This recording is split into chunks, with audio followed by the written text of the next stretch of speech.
So anyhow, I killed the dragon, and you wouldn't believe what. Hey everyone, how you doing? Hi. Oh, you interrupted us. We were talking about killing things. Welcome to Vox Populi, where we are going to talk about session -1. People might So think anyhow, I I had killed the it. dragon, Whoops. and People might have had a thinking we had -1 or well, -1, but it's -1. That's right. Everyone knows what session 1 is. That's the first session. And everyone knows what session 0 is, but -1, what's that? And we're going to do like a three-parter. We're actually going to do -1, which is this week. Then we're going to do next week session 0. And then we're going to do session 1. And session 1 actually is its own set of interesting problems. I get a lot of emails, a lot of requests for help on session 1, especially from new GMs. And if you're running society play, every session is a session 1, unless you're doing like a two-parter. So I think everyone will get some interesting information. And also, please chat with us, ask your questions, fun things like that. How are you doing, hmm Mark? What have you been up to? You been busy? up to all sorts of fun Battle Zoo things. That's right. Getting finished on that 5e conversion for the Battle Zoo Bestiary. Gonna be moving on into finishing off those dragons pretty soon. Very excited about that. I'd like to finish that in a few weeks, and at that point, we can lay it out and see what we can get for people to have their dragons. I mean, there's at least one chapter that I might be finished sooner than that, so Mm. we'll see what we can do with that. We could, if we started laying that out while I write the other one, like it might go faster. Ah, don't give me pressure. So, all right. So -1. What the heck is -1? So session -1 is basically you always do this, but you might not have it formalized, and that is the session before you even decide to play a role-playing game. And there's a lot of steps in this, and we just wanted to go through some of these steps because one of the most common complaints, if probably not the most common complaint that everyone has, is that their games stop. And that's obviously very common, is that whether you run out of time or people lose interest or somebody isn't available and so forth. And I believe that all of that can be stemmed by having a very careful session -1 where you plan pretty much almost like a job, unfortunately, or like a major life commitment if you're going to be playing a role playing game, especially if you're going to be doing one that requires, the same people playing every week, like an adventure path or a long running campaign. So let's go through this. So -1 is usually instituted by the GM. They're the ones that usually start this because they're the one who decides, hey, let's play a game, and they have to organize everything and they have to, actually run the game. So they're the ones that usually get the ball rolling. Not always, but Right. usually. And the very first thing that usually happens is you usually get some people together. That's the first thing is that you finally get some friends and they're all like, "Hey, let's play D&D or Pathfinder or Starfinder or Shadowrun or Call of Cthulhu. It doesn't matter. It doesn't matter the game. You just want to play something and it's not a board game. It is a role-playing game which has its own unique set of problems. So, the very first thing you want to do is get together the people. And I would say when you get together the people, the very next thing that you want to know is what type of game are you going to be playing? hmm Because, and I don't mean system, I mean game. If it's going to be a short term game, you only need people that are going to be able to meet once or twice or three times, and that's it. Right. You can just do like a one shot or a two shot. But if you do something like I do, I'm going to use my experience because I run adventure paths and I'm talking 2 to 3 years of commitment. So you can imagine what my conversations are like. And I'm going to actually go through what my conversations are like with my people because I'm like, okay, you basically have to commit to 100 sessions every week on a regular basis for 2 to 3 years. 100 sessions every week. Oh my gosh. Every week. Do you have them There was chained a period to? there. There was a period. It was every session, period. Over Oh, a okay. hundred Okay. weeks total. There we Okay. go. That's okay. Yeah, but you know what I Woo. mean is that you need to have people that are really, really, really, really committed to play these type of games. And when you get together the people, I think the very first thing you need to do is know your audience. Like, know, does this person have two kids that are 1 and 3 that will not have a lot of time? Is this person getting married? Is this person just started a new job? Like, what is going on in their life that will, and then it sounds weird, but it's like, what is going to prevent them? Not what's going to, everyone thinks, oh yeah, they'll just play. But I'm thinking the opposite. I'm like, what's going to prevent them from playing? What is going to make it so that they can play a game with us? Yeah, and I can take the same thing that you just pointed out. I'll Hmm. do it from my perspective. Hmm. So, Stephen gave a perspective from someone who is running podcasts and who just like absolutely needs to have that same crew. They're the people you come to Hmm. listen to on the podcast, right? For my group, we have a lot of people who are extremely busy. I mean, including me. I'm not someone who can always make every week if there's lots of things going on. And so, what we look for in a session -1, and to be clear, this doesn't have to be a literal session. When Steven says get the people together, it doesn't mean they all have to come to your house to talk about this. It could be that you have a shared Discord chat room, or even just a chain of private messages with prospective people when you're not sure who they all are yet. So for my group, we try to figure out what people's commitments and issues are going to be, and then we get kind of a little bit too many people to form the game, with the idea that a person or two is going to miss in general any given session, and then hopefully people won't miss too many sessions so that they get disconnected from the game. So, depending on where your life is at, or where your friends and other people that you want to play with life is at, you might want to adopt a session -1 style that's more similar to what my group does. If you have a really need for a consistent group, like Steven's group, then you're going to want to be very focused, like he suggested for his podcasts. Yeah, and that really comes down to what type of game you're going to play, because there's no right or wrong way, but like my guys and gals and non-binary, they want to play long, complex, involved games. And that's also what I want to play. They know what they're in for. They know that they're going to be playing every week for the next couple of years.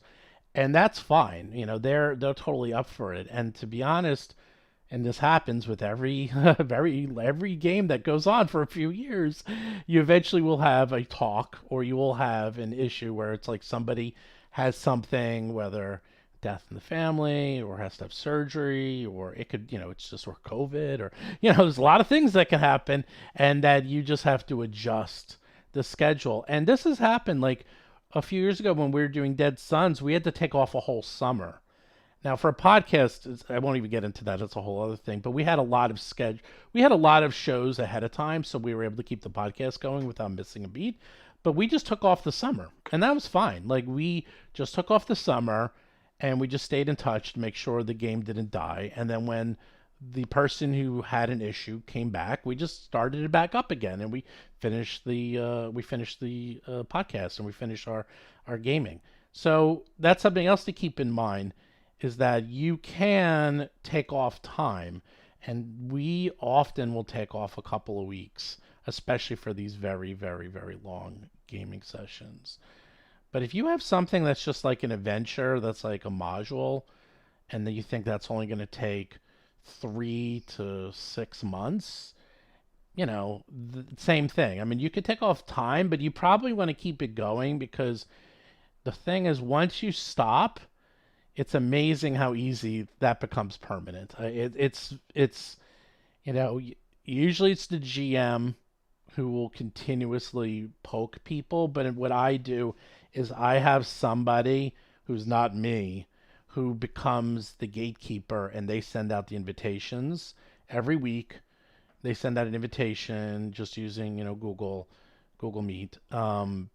And they're in charge of rounding up everyone. So I'm not the only one. And that usually works out well. And obviously, if you do like Facebook groups or Discord groups, you can just all keep talking to each other. But that's something else is that it shouldn't all be on one person. For instance, when we set up our groups, we'll often have one person who's sort of in charge of the scheduling. We'll have one person who's in charge of loot. We have the GM who's in charge of the game. And then if you're meeting in person, someone could be in charge of snacks or drinks. So you sort of give everyone their role. And it also gives them a reason to show up if they have something they need to contribute to the group every week. And it also gives them a little bit of pressure. If they don't show up that week, not only are they not playing, but then they're not the one who's bringing the food or the snack or something. And it sounds weird, like wow, you guys are making it like a job. You know what? You're right. If you want to have a successful game, sometimes you got to do this because I hear constantly everyone always says the game broke apart. The game broke apart. Game broke apart. Every time. And they're like, how do you guys keep your games together? Because our games don't break apart. And I'm kind of a hard ass and I'm pretty tough. And I yell at my guys when they start missing without notice. If they just, if someone's sick, fine. But suddenly, like, oh, I can't make the next 3 weeks because reasons. I get pretty angry and I talk to them on the side, like, what's going on, just to make sure that the session and the group stays together. So it's a long way of saying make sure that you have the right group together for the type of game you're playing. That's the most important thing, I think, on a session -1. And I'm talking a lot, so now you can talk, Mark. Right. So it is important. You need to know when the session is going to be during the week. You need to know how often you're going to run to begin with. If you are actually running 100 sessions per week, it's probably okay if somebody misses 10 to 12 of those 100 sessions. But if you're only running once a month and someone can't make that once per month, and you're also not doing it like my group where you just run it with some of the people, you're you're really going to lose a lot of momentum, like Steven was talking about, because it's like that was the one chance and now you couldn't do it. So Hmm. the more often you run, the more okay it can become potentially to skip or to do something like that. Whereas the less common it is, the more important it is to make sure that Hmm. people can meet every time. Yeah. It's also useful to combine this step with not only the step of choosing, like, what is the length, is it a one shot versus a longer module versus a big whole campaign, but also your system, because your Hmm. system will also suggest in some ways how easy it is to bring people in and out of the campaign at any given moment. For instance, there are some systems like, I don't know, Blades in the Dark, you've got a crew of people and they're all on the same crew. And by the time you're done with the session, you're definitely done with that job and you've moved on into downtime. So it's actually pretty easy to say, well, we didn't bring that character on the next job. They were off doing something, they were off gambling or something. You have vices and Blades in the Dark that you have to deal with. So it's very easy to bring players in and out. Whereas it might not be if you're running Dungeons and Dragons or Pathfinder Second Edition and you're in a giant mega dungeon and that teleportation is blocked in and out and there's no safe place to rest and you've beaten some encounters and you haven't rested for the night, but the session is over. It's like, well, it's gonna strain disbelief if that character isn't there the next time. You can still just have them not be there or have someone else play them. There's multiple ways to deal with them being missing, but you suddenly know that there's more stakes to having or not having them than in a hype of game system where it's really easy to move players in and out. Okay, so someone said Mark was coming in super loud. How about now? I changed it so that he is not nearly as loud as I was. He wasn't coming in loud. I was coming in soft, so I adjusted it. So hopefully we're now a Oh, that's little. what it was. I think we're a little closer in volume. Hopefully now. So take a look at that. So yeah, the other thing, yeah, as Mark is saying, is that you need to have the system that you're going to be playing, and some systems are more flexible than others in bringing in players. So, I mostly only play Pathfinder and D&D and Starfinder, so, we usually keep the same crew, but and I don't know if this is really such a negative one topic, there are ways to deal with bringing new people into the game as necessary. It So, could be a negative one if you're talking about bringing a brand new person to the hobby into the game from the beginning, as opposed to bringing someone else in partway through when another player left or something like that. yeah, and what we've done in the past, or what I've done in the past, is this actually happened is that actually in the Dead Sons podcast, if anyone listened to it for Roll for Combat, we had one of the players had to leave for an extended period of time. So I brought in another friend of mine who played with. I'll just use names because it's easier. Seth, who's currently on the Three Ring Adventure podcast, he played with Chris, who had to take some time off forever. They've been playing since they were 5. And so I said, "Hey, do you want to come in and play his character and play it just like him?" And he's like, "Okay." And it was really, really weird. Let me tell you, because I could have sworn I thought Chris was there because Seth played him so perfectly. It was kind of bizarre. But you can bring in people to play, especially if they're friends and know each other's style. And I actually had to ask him repeatedly if he was listening to the podcast because he was playing him identical. And he's like, "Nah, dude, I've just been playing with Chris for 40 years. I know how he plays." And then we had such a good time that I just changed it and added him to the podcast. And, then we had 5 people. We went from 4 to 5. So definitely the ability to bring someone in is a good thing. And something else, Right. I was playing D&D 4th edition and I couldn't make every session at the time cuz I had like babies and my kids were Oh young. no. So what Seth did, Seth was the GM, is that he made it that my character mysteriously would disappear and just like disappear from the plane of existence and just come back. And that's So it. Seth was nicer to you than you were to Seth? In a way. But this was in person too. This was an Okay. online, so it was a little different back then. So anyhow, yeah, but it worked out great because I would just show up, and then if I missed a few sessions, no big deal, and I came back and I'm like, "Hey guys, what I miss?" And they would just tell me. I'm like, "Oh, what were you doing?" I'm like, "Oh, I was off world doing something. I don't know what I was doing." And it actually worked out really well. It actually was a perfect game, so it was really Yeah. funny. Actually, that reminds me that like a long time ago in like a D&D campaign, we had one player who like mimetically almost never showed up. And so they were also like their character was very very introverted. So the idea was that they reached the point where they faded into the background to the point that they faded out of existence. Wow. Unless people really concentrated on the character, and then she would pop back in to existence. So I think that's similar to what you were doing with Seth. There's actually a question from Brent Valier that's about my approach, where you have a variable number of PCs based on who can come that week. Hmm. Says it seems like it would require a bit more flexibility as the GM. Is this reflected in the game session? Are we more improv-y? So I like to improv around what my players are doing, but this is something that our group does even when we're running a pre-written adventure path.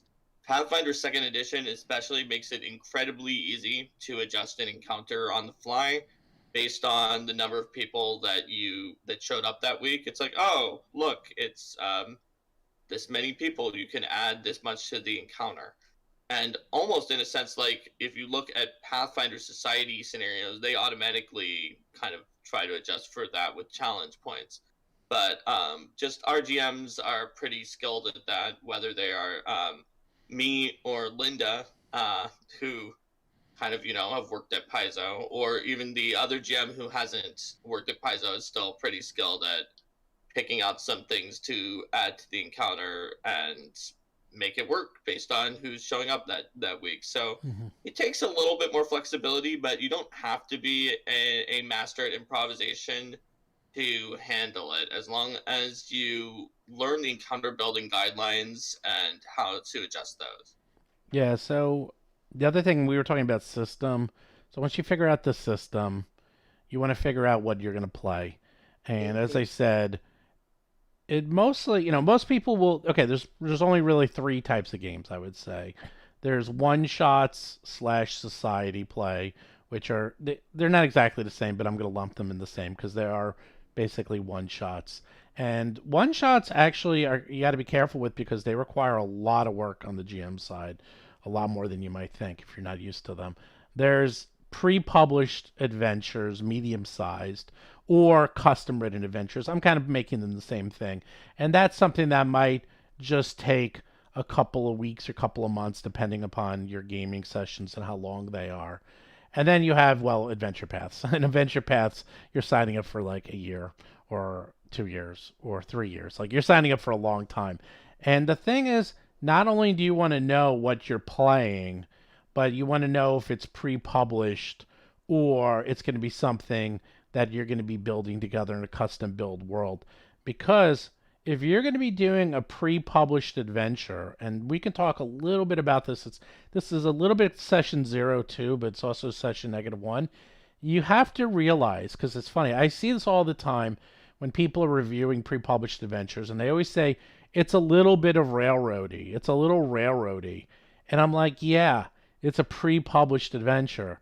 It's railroady. That's why you're buying it. You're buying it unless it's a setting. It is designed to be an adventure that takes you from point A to B to C. And there might be some agency on the player's part, but it's all a myth. If there is agency, I guarantee it's not really what you think it is. It's all smoke Right. and mirrors.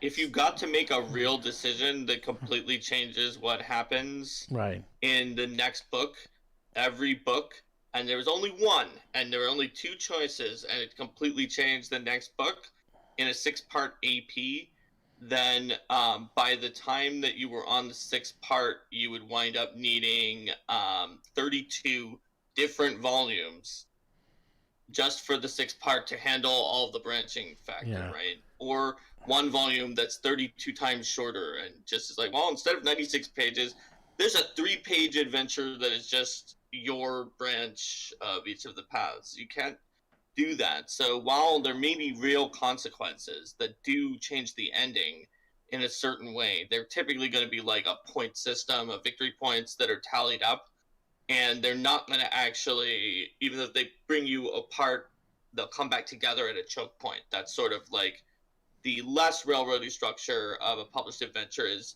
narrow at the front, widens out, but narrows back down at a certain point. And it'll always narrow back down and catch you back into the main plot just Hmm. because it's infeasible otherwise. Like, nobody could afford to publish something that actually choose your own adventure branched out. Yeah, I mean, if you are going to play a pre-published adventure, you should make sure that the people know that they can't start complaining that it's railroady or if they have to start breaking it. Like if you know that they're going to start breaking the adventure, don't play a pre-published adventure with this group because it's going to end in tears. It's just going to be a bad time for everyone. Or if you're a GM and you're going to expect to do a lot of work on the side to make it go back onto the rails. So that's something to keep in mind is that I again, I've seen this many times. And this is mostly for younger groups that are new to this, is that they're like, oh, we're going to play pre-published adventure. That's awesome. And then they start breaking it as soon as they get into it. It's like, no, make sure you all say, okay, this is a pre-published adventure. You are going to go through this adventure as it's written. Yeah, you can adjust it on the fly here and there. And yes, of course, it'll be fun and you'll have some agency here and there, but know what you're signing up for and know that you shouldn't go off the rails or try to break it on purpose because all that's going to end up happening is you're going to piss everyone off who because they want to go on the adventure, and meanwhile that person over there is trying to break it for everyone, and you're also going to upset the GM because they still have to do a lot of work. Trust me, even a pre-published adventure is a lot of work. So make sure everyone is on the same page as to what you want to do. And And like you said in your preamble, right, this is almost entirely session zero content. it But it's can still be, it worth can it's be, worth mentioning in yeah, session -1 yeah, that people should start thinking about it ahead of time, if you, especially if you're planning on a pre-published adventure. right, In session zero, that's where and we'll get into that next week. yeah, We'll yeah. get We'll, into the we'll get nitty into that gritty of next week. like if you're playing pirates, Right, like the right. one We'll get person into is not going to play a paladin who's just constantly, this is illegal. I will turn all of you into the authorities. We right. cannot attack this vessel. That would be piracy. So So yeah, yes, we'll get into the fact that you have to accept the conceit of hmm the adventure hmm and how Paizo players guides help with that. That'll be sort of more session zero, but hmm it's true. It's worth talking about that. And Stephen, in the way that you talked about it, it's worth talking about like overall ground rules, like hmm rules of engagement and other sorts of expectations as well. hmm So we talked about the expectations of attendance, and we talked about the expectation of, hey, let's buy into the actual adventure we picked and play that if we picked a pre-published one. But there may be other ground rules and expectations that you want to set in session -1, because by the time you get to session zero, certain things may have been locked in. For yeah, instance, in -1, you may not have chosen which adventure path to run hmm just yet. That may be where you're deciding, and that may be where one player has an expectation for you, and they're like, look, okay, I'm really afraid of spiders. Could we pick one that's not like the War of the Spider Queen as the one that we're playing? And so it's not all expectations the GM places on the players. It's expectations that people in the group can talk about and use to make decisions that are so early in the process that they influence things. Or maybe like people were considered playing, I don't know, an RPG system that was all about spiders, and you decide not to play that system because cool. the player says maybe no spiders.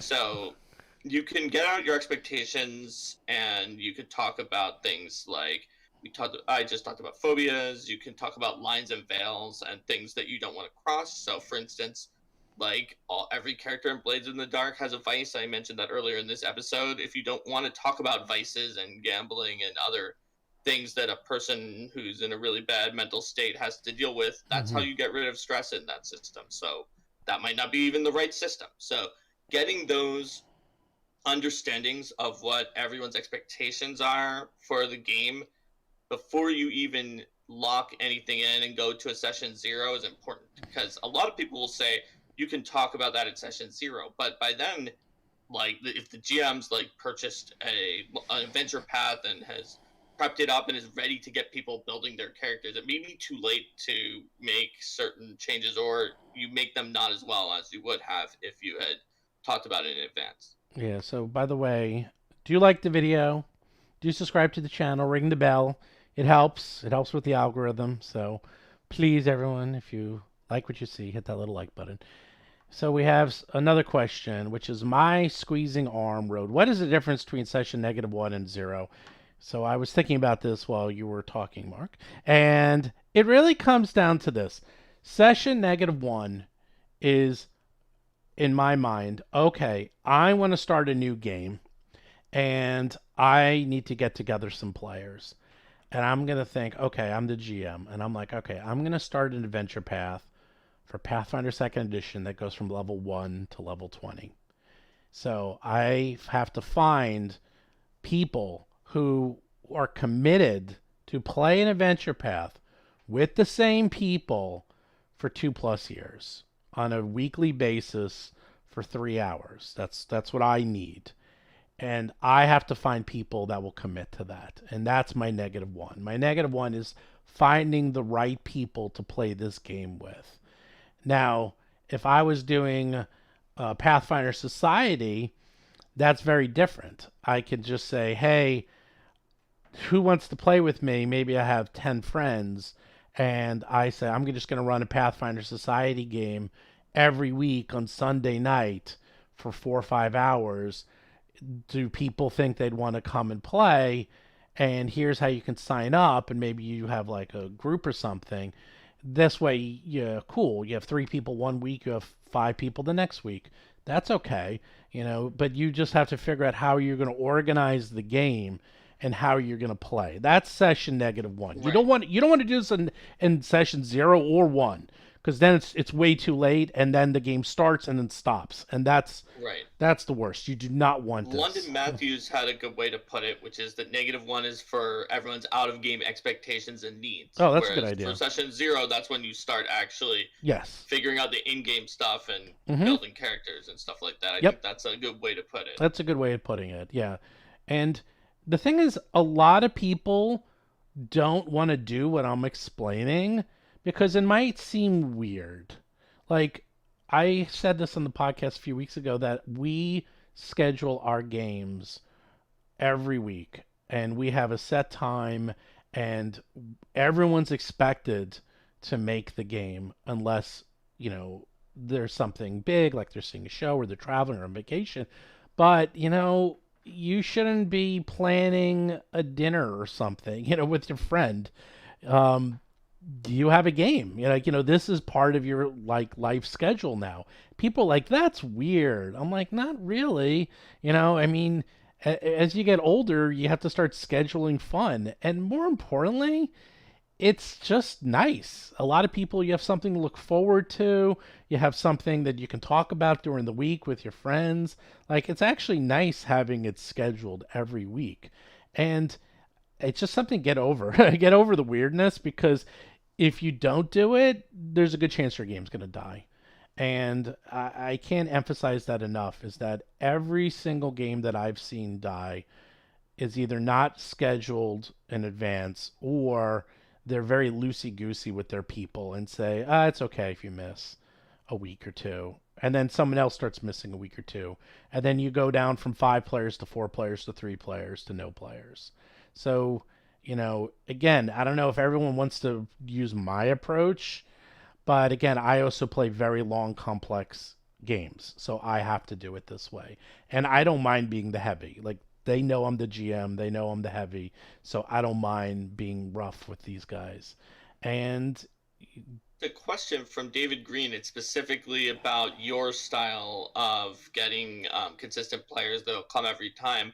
What questions do you use, Stephen, to ask potential players in order to gauge their commitment and figure out if they're really going to be able to come that's a actually, 100 times a week? yeah, stop saying that. It's not 100. You know what? Okay, 100 times once a week. Okay, I know. first of all, members of Order of the Amber Die are in my group. Second of all, I'm an honorary member of Order of the Amber Die. So I'll have you know that I can play like that if necessary, and it is Okay. worse than you think it is, actually, playing the way they play. I'll tell you Well, I that much. guarantee you that you can't play 104-hour sessions in a week. I bet you can, because every session is only going to be 1 minute long. Oh, Mm. well, I said 104-hour session. Oh, well. What hour of what solar system and planet? Maybe they're Oh, good Mercury point. hours. Okay. So, what kind of Anyhow, questions do you use? okay, so back to that. This is actually a good question because this just happened. So I have 2 shows. I have Agents of Edgewatch, which is with my regulars that I've been playing with for 40 plus years. So I was like, guys are going to start another adventure path. They're like, okay, adventure path number 23. Like, to them, big deal. They've done this with me for years. But the Three Ring adventure path was all new people. In fact, everyone on that adventure path did not play with me before. So what we did is that we did a test adventure, and that was the Fall of Plaguestone. So we did Fall of Plaguestone, which only took 6 months, which is still a fairly big commitment, but not enough that it's earth shattering. And we also took our time. Pathfinder just came out. So we used it as a test bed to see, A, if we were compatible, and that we can play together because I never played with any of those people before. And like if we liked each other, if it was a good show, because it was almost like, okay, we're gonna get into this 2 to 3 year relationship, so let's try out a test relationship first. And that was a great show. We had an amazing time. So we kept the same crew. We actually just at the time when we started Three Ring Adventure, Jason McDonald could not commit. In fact, and Jason has been in every single episode of Roll for Combat ever. He was in every show ever made in history, and he was the one who said I couldn't commit to that show. So I said okay, and then that's where I got Rob Pontus from Order of the Amber Die to join us instead. And actually, he was new as well. But if you're in Order of the Amber Die, which requires you to play basically 4 days in a row with about 3 hours of sleep, I figured he would be good with commitment. So I kind of gave him a wash on that because I'm like, you're Order of the Amber Die. I think you'll be okay because you're kind of nuts already. So, and he's been fine. And then eventually Jason's like, oh, I can play again. Can I join the other one? And he did. And that was it. Like, I basically used a small game as a model to make sure that we were committed. And then I went to a larger game. So that's That how I makes did it. sense. Yeah. So Aaron Bradford was wondering if and how you handle the -1 type sort of ideas and determinations where for someone who is brought into an ongoing campaign partway through, if you have to recruit one or more new players to join your campaign. I would say for me, I kind of just let the new player or players know the expectations Hmm. of what the group is currently doing and make sure they're a good fit for that. We probably don't want to invite a player who is going to have turn everything on a head for all the other players and be like, no, to accommodate me, we need to change the date to a one that's not good for anybody else. And Hmm. you're doing political intrigue, but we need to instead be doing pirates in space or something like that. Like you're going to be less flexible for the new people who are coming in, and therefore you can try to select for someone who is interested in what you kind of had already decided in your original session -1 to do. And so that makes it a little less complicated, but a little bit trickier to find the player. It still makes sense to get expectations to them of what your group is expecting and to find out their expectations because there are going to be some things that you can handle. For instance, I'll just bring up the spider player again. You could change an encounter that was later on, even though you picked an adventure path that did have spiders, into scorpions or something like that without too much of a problem if you find out that expectation. So you just kind of talk to them and be honest and explain how your group works, make sure they're a good fit. That's what I think. Steven, do you have a different idea? Yeah, I basically this happened to me when Chris had to stop playing, and I approached Seth and I said, Seth, can you play every week? I think we were playing like every Monday, and I'm like, this is when we play. It's every week. It's every Monday from 8 to 11, and I'm gonna need you to play for like the next 2 or 3 months. And I explained him the deal, and he was fine with it, and he's also someone I know, so if he says he's going to do it, he'll do it. But again, it's almost like you have to be tough. And some people go the other way. Some people are like, oh, yeah, we got this game. We're playing, but it's once in a while. Or you want to play? It's okay. Like, no, don't do that because they'll show up once or twice and then they realize, oh, I can't make it. And then they drop out. You go the opposite way. You actually be tough and then go soft. Don't go soft and tough. Go tough and soft. Say, look, this is how we play. We're playing every week. This is the expectation. This is what we're doing. I expect you to do this, this, this. Can you commit? And if they say yes, then you're like, cool. And then you should be okay. So that's how I would approach it.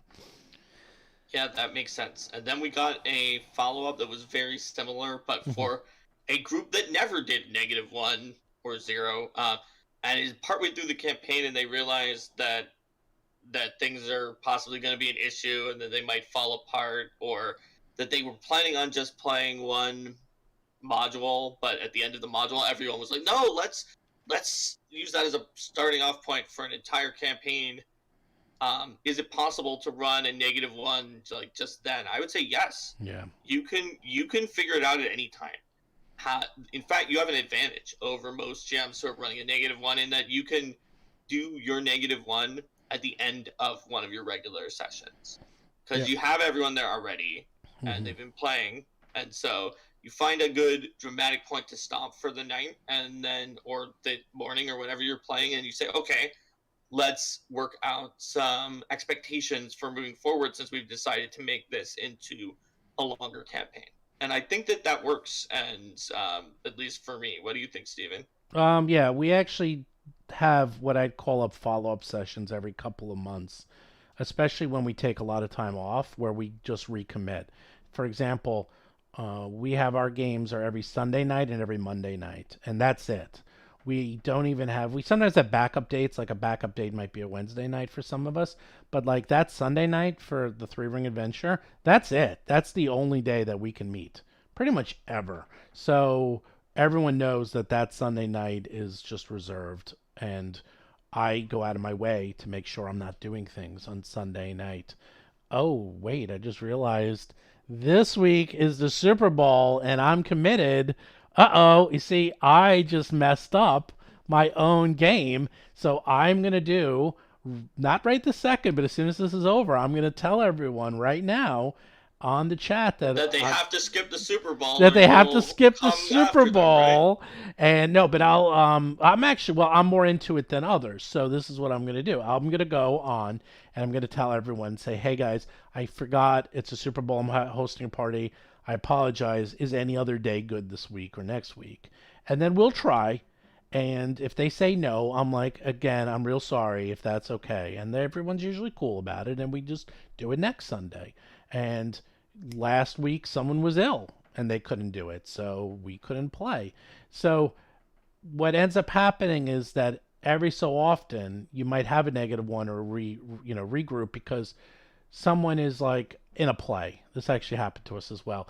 Is that we were doing our regular games on Monday, but then they were in a play and the rehearsals were on Monday nights. So we moved it to Wednesdays. So then our regular game became Wednesday nights and actually just stayed Wednesdays. So, things like that. It's that you just have to have a regroup and don't feel weird if you're the one that has to say to everyone, look, I got a work commitment, or I got a play rehearsal, or I got something I got to do for the next 4 weeks. Can we change it?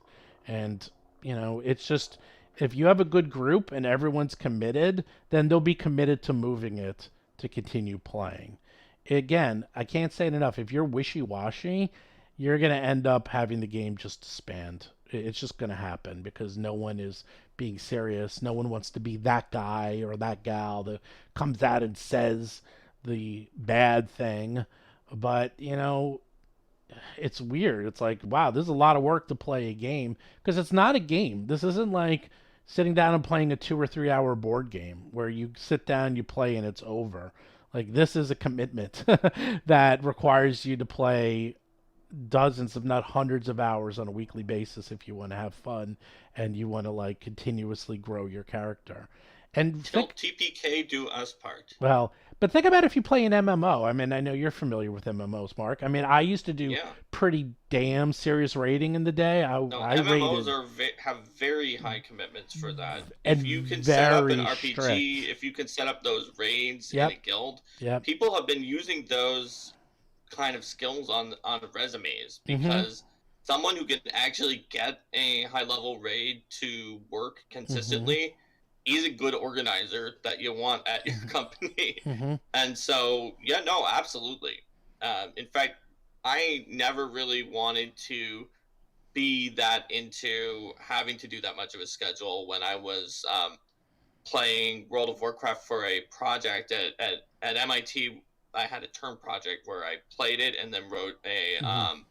an analysis of leveling up from 1 to 60, which at the time was the highest level comparing to other MMOs. And so I intentionally joined a guild that was super casual and didn't do raiding because I didn't have time to be doing that. I only raided with some pickup groups so I could write about the raid mechanics. But Mhm. and did it a few times. So I It, mean, the low level dungeons, sure, but not like the giant yeah. dragon raids. Well, I actually did that because myself, Chris, and Bob, we were hardcore raiders for a long time, and we would raid 3 nights a week and play Wow. D&D.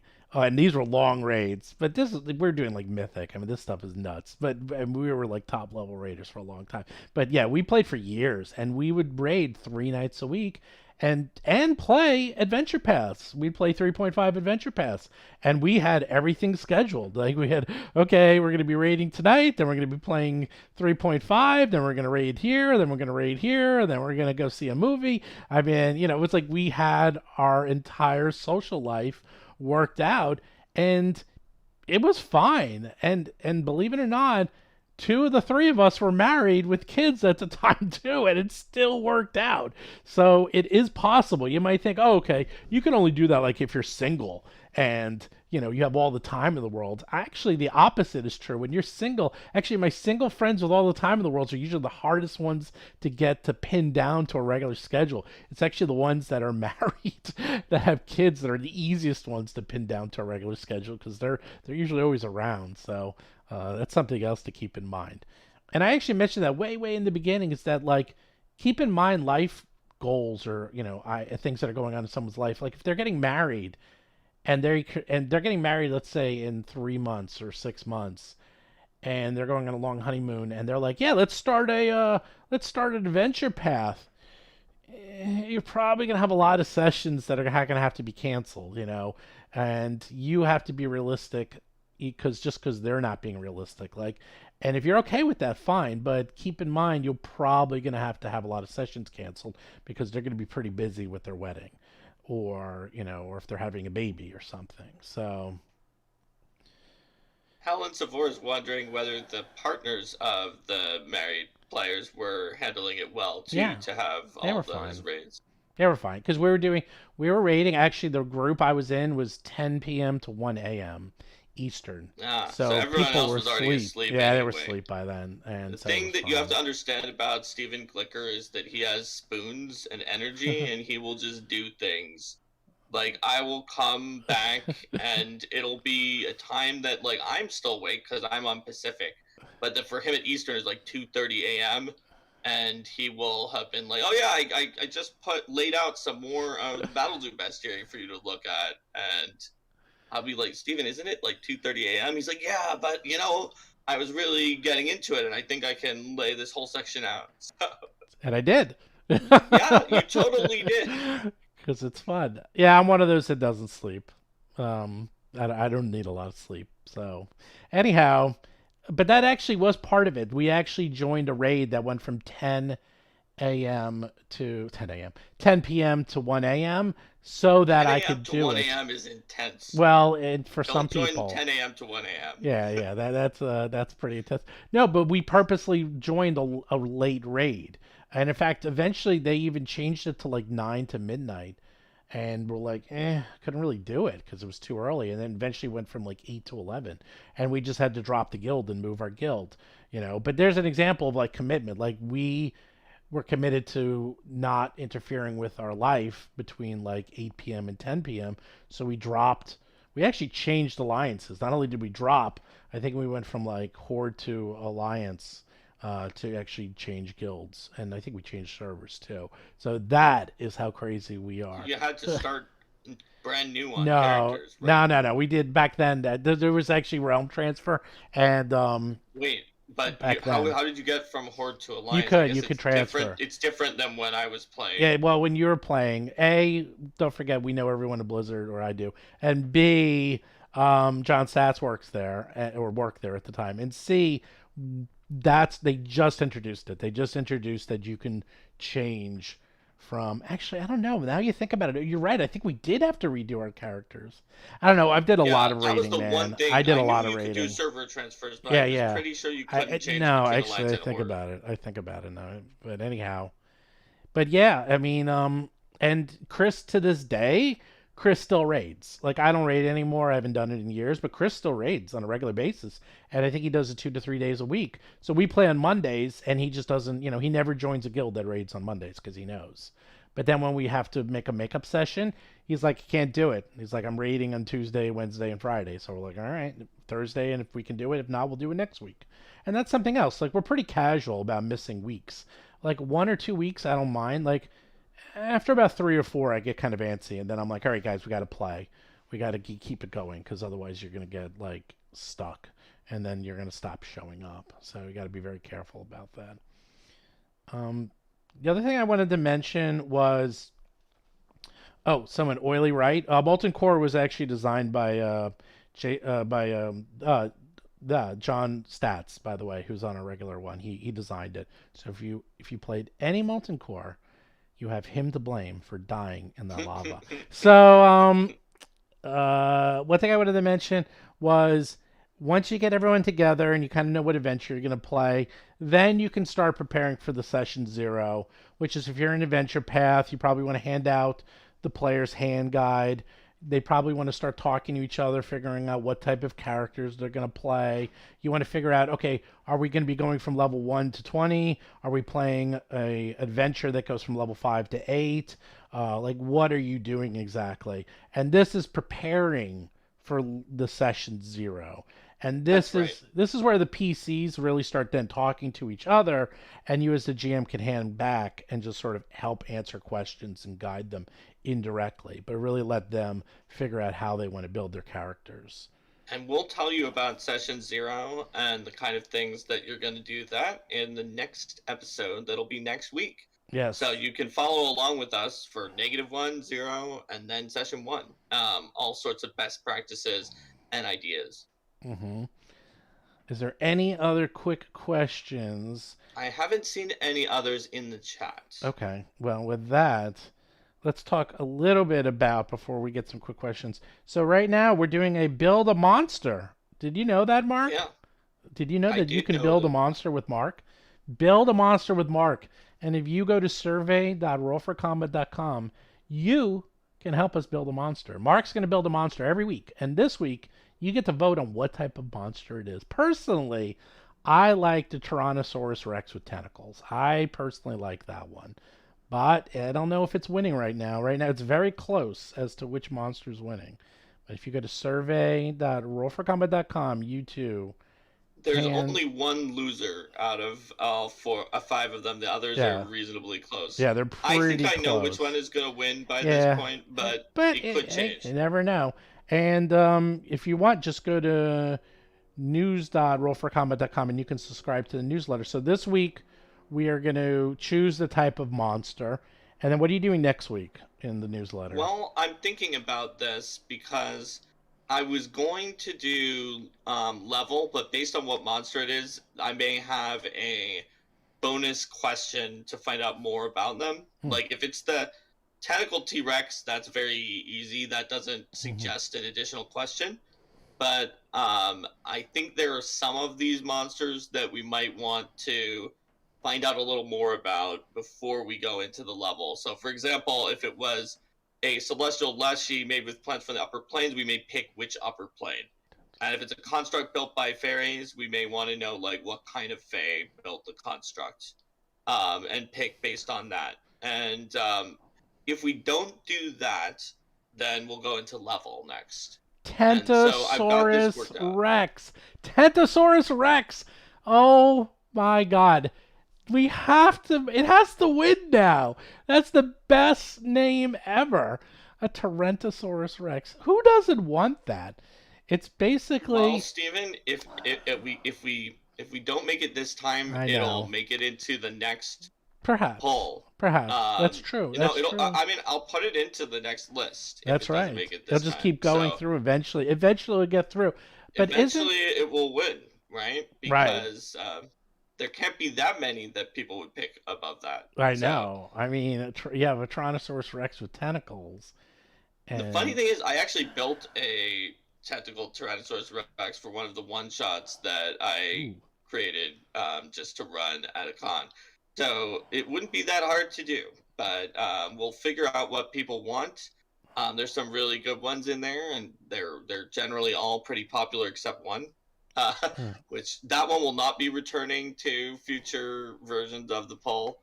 And yeah, so join us. There's the GM tips, maybe some Hmm. lore tidbits, and other things. We had another poll where people decided what they wanted to Hmm. see, and I'm gonna roughly bias the content of the newsletter, other than the monster creation, to be sort of focused towards the ones people like the most. Yeah, I mean, a lot of people actually asked for the world of Alucard, and Mm-hmm. the Alucard world Mark and I are working on. I actually have it all in my brain, but I might have infinite spoons, but I still have a very small funnel.